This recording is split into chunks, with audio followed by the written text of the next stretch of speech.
Okay, Xyp9x, welcome to China. Finally, you are now in Beijing. So, your first time, right? Yes, first time here. So, how do you think about this city? I like it very much. I like being to new places, and as you said, like we haven't been to China before. I like Beijing as a city. I think we are a bit far from downtown, but so far I like the setting. The setting we're in now is also quite nice. I like the Chinese gardens and stuff like that. The people here are very nice, welcoming. So far it's been great. Yes. Have you tried some Chinese food? We haven't been able to try too much. We arrived yesterday, but I had noodles for breakfast. So that's not typical for Europeans to eat noodles for breakfast, but that's actually quite good. Is there any Chinese food you want to try? Well, you have the dumplings and stuff like that, right? I want to try those, and in general, just try the cuisine, you know, try and explore. I haven't really looked too much into what the cuisine is in general, but just try some different restaurants. Maybe go to those street food markets. Try and see how it's done and stuff. It's really exciting to be here and try a new culture, you know. Yes. So, how much do you know about China? I don't know too much. Do you mean in general of history or? History or anything? I don't know too much about countries in general, but they're nice people and I like the country, but I don't know, yeah. Yeah, no problem. You can always start to know China through Counter-Strike, because we have a lot of Astralis fans in China, so please introduce yourself to your fans. Yeah, my name is Xyp9x. I play for Astralis. I'm the support player. We won 4 majors. I guess maybe some of you know that. Just traveling the world to play Counter-Strike for a living. Yes. So a question representing all the Chinese fans. So what's the meaning of your nickname Xyp9x? Can you explain that? Does it mean something maybe in Danish? It doesn't mean anything in Danish. It's just random typing on the keyboard. So actually I needed a new name at some point. It was because my previous nickname was Noob, so that really wasn't fitting for competitive. It was just a funny name back then, so I typed something random and Xyp9x was what came out. So there isn't really any history behind it. Yeah, so it's just random. Yeah, okay. No problem, but Chinese fans create a history for you. So here's the small gift for you. It's a Chinese fan. Have a look. So I open this it. way. Yes. This? Yeah, this way. Yes. On this side, it's your nickname Xyp9x. It's very nice. Yes. On this side, it's your name in It's your nickname in Chinese. And on the other side? Yes, this is your nickname in Chinese. It means 九爷. 九 means 9. It's the number in your nickname, 9. 爷 in Chinese, it means grandpa, but it also means the master in a certain field. So when you are master in a certain field, we would crown you the title of grandpa. So A means that you are the clutch minister, so 九爷 for the clutch minister of Astralis. Thank you so much. That's a nice present. Thank you. Yes, hope it brings you good luck on the stage. Yeah, thank you. So one question about your clutch minister play. We know that you have the title of clutch minister. So how do you play those clutch moments? How I play them, it's difficult to explain. Like, I think you have to master it by being in the situation a lot. It goes for anything in life, that you need to be in that situation a lot, and by the time you've been there so many times, you kind of know what to do. So I don't really get pressured too much. I use it to my advantage and let the players make the mistake. And sometimes it's also lucky, and I think sometimes nowadays they think like, okay, it's Xyp9x left, what should I do? Like, they get nervous kind of. Yes. So that plays into my advantage as well. But of course, like, there is some things like isolating players that I'm good at, knowing where people come from, processing information really fast, and all that using all that information to my advantage. But it's not easy. It takes a lot of time and a lot of practice. But I think many people can manage it if they focused on it.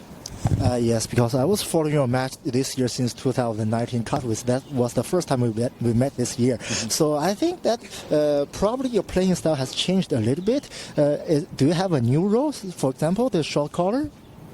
For me? Yes. No. We have the same roles in the team. There is no new roles in the team since we talked last time. So no, there is nothing new in that regard, at least. Yeah. But of course, we're always developing new tactics and strategies, and everyone is helping in that regard. But we haven't changed strat call or anything like that. But this year we see so many sneaky tactic in Beijing Major, so you must have practiced a lot, right? Especially on the new map Vertigo. Yeah, Vertigo is a good map for us. I think we put a lot of time in it. The same when they changed the nuke back.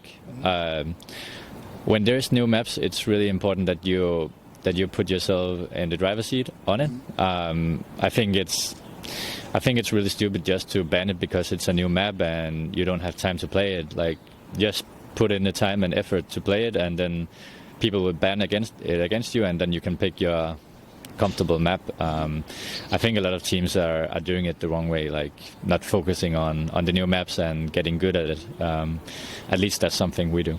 Okay. So this time, Vertigo must be one of your strongest map in Beijing, and also on Dust 2, because I was following the match in Beijing Major. It was a very 200 IQ play. How did you practice that? Especially the glaive backdoor and the shooting smoke. That was a very Australis play, shooting someone behind the smoke. What was this?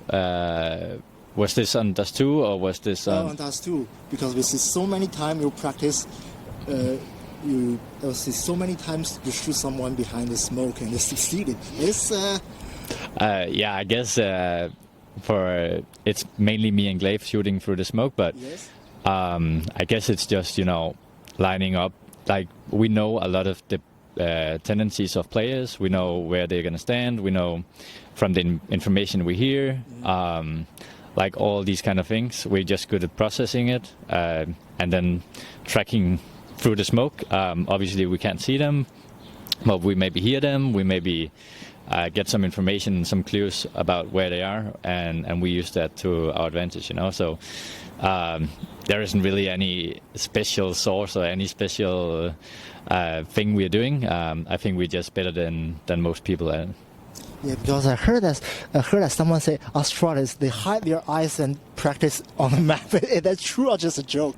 That's probably a joke. We don't do that. Yeah, okay. So as the clutch minister, so do you have any favorite weapon in game? Favorite weapon? Not really. But if I should say one, it would probably just be the M4A4. I like the spraying. I'm not that much of a tap guy, I tend to spray a lot more than most people, so just the M4A4. Okay, so how do you think about the Xyp9x and the AUG, because both two are to some extent are nerfed in this year. So do you think they should be changed or they should be nerfed? Yeah, I definitely think they should be nerfed. I think maybe the SG more than the AUG. I think the SG right now is too overpowered. I think you can re-peak orbs. Like, it's really easy to re-peak orbs. It's in general just like that you can one-shot from a range, and that it has the scope and the rate of fire and the cost of it. Like, all that combined is too overpowered for me. So I'd say nerf the SG. I think many pros would say this. Whoever you talk to would say nerf the SG. Whether it will happen or not, I don't know. Let's see if Valve wants to change it. There isn't really a lot of communication from them regarding this issue, but let's see what happens. Yeah. Okay. So, which your favorite weapon is M4A4? I heard that you have said you would never be an AWPer, right? So why? I guess, like in general, I'm very good at the AWP when we practice or when I play FPL or for fun. But when it comes to actual live matches, I'm really bad at it. So I don't know what's happening. But I guess it's some people on the team said that it's because of the resolution that I'm using that's not suited for AWP play. But I don't know. I'm just not an AWP player, I guess. Yeah. Okay. So who is your favorite AWP player? Is it Device? On my team? Yes. Yeah. Device would be my favorite AWP player for sure. What about other teams?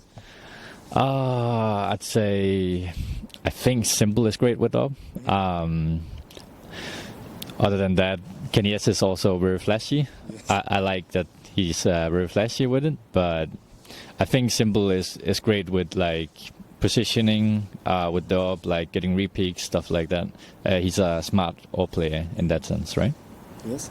Now you come to China. When did you arrive in China? We arrived last night, and we were stuck in traffic a bit, so yeah, it took 2 hours to get to the hotel. So we haven't really been able to see that much of Beijing yet, but if we have some time during our stay, if we don't play or if we have an off day during the group stage or before group stage or before playoffs, then we'll probably go out and see something here. I want to see the Great Wall of China. Yes. I think you have to see that if you're in Beijing. Yes. So definitely going to explore the city more if we have the time, but sadly this is also a very short tournament, so maybe there isn't time for it. Then we must come back and see the whole city, Yeah, so now are you ready for the tournament? Did you adjust yourself properly? Because in Blast Pro Copenhagen, Australia didn't play so well. Well, in Blast Pro we only had one day which didn't go that well, I'd say. It was the Friday. So I think you couldn't take too much from that loss. In Saturday we played well and we gave an amazing show to the fans that showed up in the arena. So yeah, I think what will, if anything bad will happen, it's because of the jet lag issues maybe. Because traveling to China is really hard for us Europeans. It's the other way around, which is easy. But when you travel here, it's really hard. Normally, I don't have issues with jet lag. But actually here, I woke up at 2 a.m. I needed to stay awake for 6 a.m., get some breakfast, and then I went to bed again. Then we have media day at 11 a.m., so I had to wake up. But it's really difficult to travel this side of the world. So maybe jet lag will affect us, and maybe Vichy in the first match has an upper hand because of this, but let's see. Yeah, because in previous tournament, I saw the interview. Astralis was you invite the physicists to help you with the adjust to the jet lag. So now this time you have a lot of physicists helping you outside the tournament. So does it help you with the performance on the stage? Of course. It's really important to be fit and to do exercises. It's not just about playing a lot. It's about staying fit. It's about, having a great mind, peace of mind. Then you can perform. So yeah, this is definitely something we also want to do here, to be fit and not just to feel mentally kind of ill in some way. You have to have a great peace of mind here and just try and adjust to the time zone. I think that's the most important thing, that we are healthy and that we adjust to the time zone. Then I think we'll do well here. Yes, and after IEM Katowice, the first major this year, your performance was not so dominating as in Katowice, as a little bit shaky. So how did you adjust yourself during that period, from maybe IEM Katowice to Cologne and before the Berlin major? Yeah, I think a lot of our players were maybe not burned out, but they were feeling some kind of change was needed. So I think what we did well was that we had a break from tournaments. We had a lot of time to actually prepare for tournaments, the new tournaments. Yes. So we made new strats, we made new things to practice, which also high-end the energy in the practice. Because when you practice the same thing over and over again, it's really it's not longer a secret, and it's also very boring to practice. You know. So yeah, we were innovative and we made new strats, which helped us perform better. So yeah, I'd say that was the main key things, and I think a lot of the players also gained a lot of motivation in that period, because we were number one and then we fell down, and people wanted to get back up. So it was really important for us to show good matches. So this year, Liquid and Evil Genius had ever passed Astralis to become the number one in the world. What's the feeling when you see someone overpass Astralis and become the new number one? Yeah, it's tough because when you put so much time and effort into being number one, it's tough to see someone else taking it from you. But we've been number one for so long, and it's really hard to keep that number one spot. And you can just envy Liquid or Evil Geniuses that spot, because to be honest, they deserve it as well. They're great teams. They beat us and they deserve it. But of course, it's as a competition, man. Like you don't want that to happen, and you'll fight, do everything to fight back for it. But yeah, that's just how the competitive world is, and how CS is right now. We have so many great teams, and I think that's great for CS. I think it was also boring to be number one, for so long. You could say that. So it's good with competition. So 2019 is close to an end. So what's your final ranking on HLTV, do you think? When we end the year? Yes.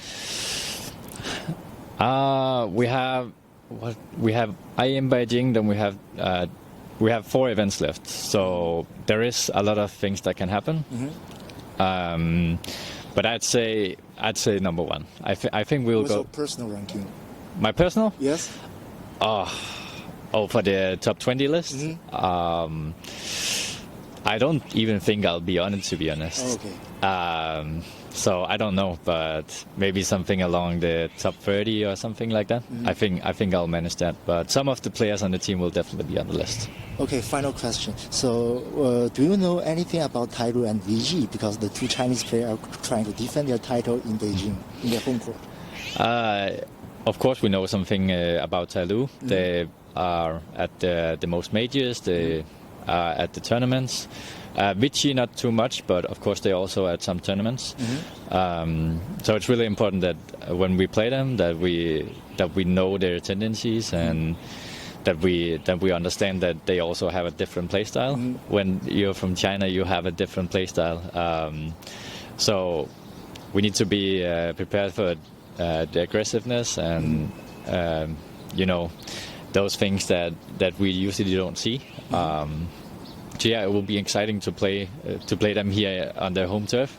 I also hope that one of the teams will go to the playoffs to go into the arena. Would be nice to have an Asian team there. Yes. But let's see. At least I hope for Tailu to go there. It would be nice for the Chinese crowd to have their home team there. Yeah. Okay. Now, Xyp9x, thank you so much for the interview. Please say something to your fans in China. Okay. Yes. Look at the camera, please. Yes. I can take this.